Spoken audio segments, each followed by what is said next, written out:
Assalamualaikum viewers. Today our topic is how to increase your hard disk speed. Sometimes you see that you're playing games and your game hangs. How to solve that is first of all what you have to do is to increase your virtual memory. I have told that in my previous video. Uh, First of all, what you have to do is right click on this PC and go to properties, then click on advanced system properties, then go to settings here and do this as I have written and this.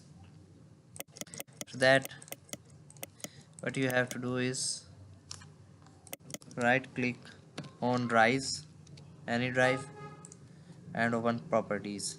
After that you have to go to tools and optimize your drives to keep your games running fast and your PC running fast, and install Kaspersky Internet Security. It will also help to keep your system faster.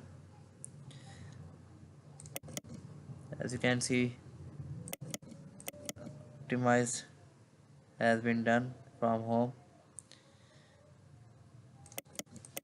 You can optimize it daily if you want, but must optimize your drives 2 times a week or once time at least a week. It will help you a lot. I hope you will. I hope it will help you. Thanks for watching. Subscribe my channel and press the bell icon.